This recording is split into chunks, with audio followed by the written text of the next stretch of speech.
Cube Radio. Salut, c'est Charles Dran avec l'équipe dans 5 minutes. On s'intéresse aux sciences, à l'histoire et à l'actualité. Aujourd'hui, on parle de COVID et de dette publique. Va bien falloir le rembourser, tout cet argent dépensé en mesures d'urgence pour sauver l'économie, hein? Oui? Ben, pourquoi? Tous les pays accumulent des dettes extraordinaires pour combattre le virus et venir en aide aux populations et entreprises affectées par les mesures sanitaires. Pourquoi est-ce qu'on ne pourrait pas tout simplement rayer cette dette-là?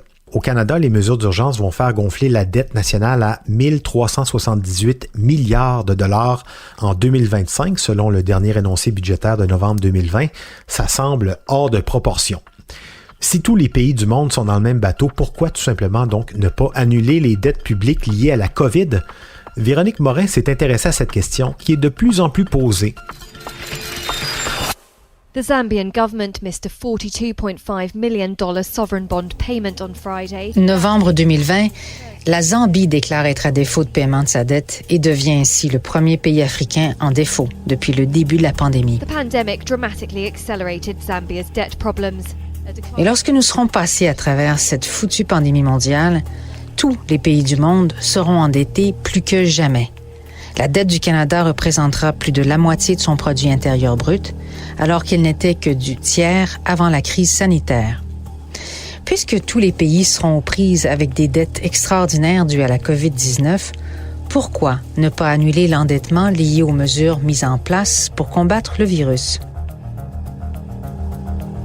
La question semble hérétique pour certains, mais pour d'autres, c'est l'idée du siècle. Après tout, l'annulation d'une dette est un outil en politique et en finance qui a été utilisé tout au long de l'histoire et qui remonte à l'Antiquité. En effet, la remise de dette est mentionnée dans le livre du Lévitique de la Bible, l'Ancien Testament ou la Torah, dans laquelle Dieu conseille à Moïse de pardonner les dettes à la fin de la Shemitah, qui est la dernière année du cycle agricole de 7 ans. L'annulation de la dette a également été trouvée dans l'Athènes antique où au VIe siècle avant notre ère, le législateur Solon a institué un ensemble de lois appelé Seissa Sheteia, qui veut dire soulagement du fardeau, et qui annulait toutes les dettes issues de l'esclavage de façon rétroactive, libérant les esclaves et les serfs de leurs dettes. Même le Coran, l'écriture musulmane, appuie l'annulation de dettes comme étant un acte de charité envers le débiteur et de rédemption des péchés des créanciers. Bref, le concept revient à plusieurs reprises dans l'histoire antique, durant le Moyen Âge et tout au long de l'histoire contemporaine. Au niveau des finances publiques, l'annulation de la dette a été appliquée aux États-Unis en 1868, après la guerre civile, au Mexique en 1883, en Pologne en 1919 via le traité de Versailles, en Allemagne en 1953 via l'accord de Londres pour effacer les 2/3 de la dette allemande liée aux réparations de guerre, puis dans les années 80 envers les pays de l'Amérique latine, le Mexique et le Brésil, et auprès des pays du tiers-monde. Dans tous les cas, l'annulation d'une dette peut paraître avantageuse puisqu'elle permet de dégager de nouveaux moyens financiers et de retrouver une certaine capacité à investir. Mais elle s'accompagne de plusieurs inconvénients, dont particulièrement une perte de confiance et d'inconvénients pour les créanciers. À la fin de l'année 2020, en réponse à la crise, le G20 a adopté un cadre pour les 22 pays membres du Club de Paris, mais aussi pour 5 pays membres du G20, la Chine, l'Inde, l'Arabie saoudite, l'Afrique du Sud et la Turquie. Ce cadre prévoit qu'en tout, 73 pays seront éligibles à une restructuration de leurs dettes, dont 38 incluant la Zambie, située en Afrique subsaharienne. Est-ce que cette mesure pourrait s'appliquer aux pays plus riches, comme le Canada? Rien n'est moins sûr puisque l'annulation d'une dette ne vient pas sans conséquences, particulièrement pour les créditeurs. Mais si tous les pays éliminaient leur dette COVID, la confiance ne serait plus un enjeu, non? Il faudrait évidemment recalibrer l'économie mondiale. Mais selon des éminents économistes tels que Pierre Fortin, le Canada est en posture relativement bonne par rapport aux autres pays du Nord, et ce, malgré son endettement dû à la pandémie. Bref, d'un point de vue économique, on ne voit pas la nécessité d'une telle mesure.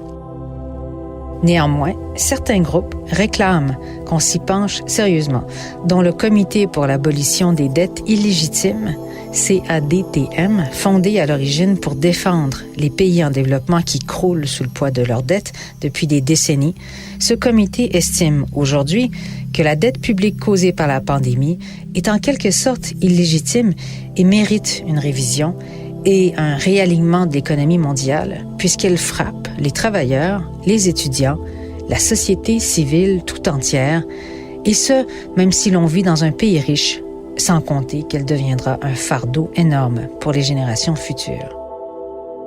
Comme le dit le penseur et linguiste Noam Chomsky, lorsque vous emprisonnez les gens dans un système d'endettement, ils n'ont pas le temps de réfléchir.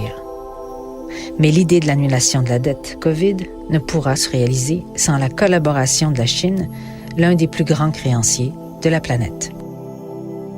Ouais, la Chine, à qui tout le monde doit beaucoup d'argent. C'est d'ailleurs son plus gros atout. Cela dit, l'argent, c'est un concept qui émerge de la relation entre les humains. Sa valeur est tout à fait subjective. Est-ce qu'on pourrait imaginer justement revoir cette valeur qu'on lui accorde? C'est un peu ça la question sur l'annulation des grandes dettes, mais ça va pas être aussi simple que ça. Sinon, question peut-être plus pressante pour plus d'humanité, si on n'annule pas la dette de la COVID au Canada ou d'autres pays plus riches, de plus en plus de voix s'élèvent pour faire annuler les dettes publiques de ceux qui en ont le plus besoin, les pays pauvres. Il y a une lettre qui a été envoyée au FMI, signée par plus de 300 signataires de prestige, dont Bernie Sanders, qui demandait essentiellement ça.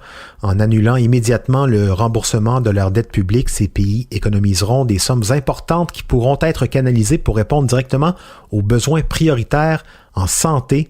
On parle ici d'une mesure qui permettrait réellement de sauver des vies. Le mouvement Québec solidaire ici se joint à ces voix en invitant aussi l'ONU à chapeauter la création d'un mécanisme international de restructuration des dettes qui serait indépendant, équitable pour prévenir et résoudre ce type de crise liée à l'endettement des pays. Merci Véronique Morin, c'était en 5 minutes.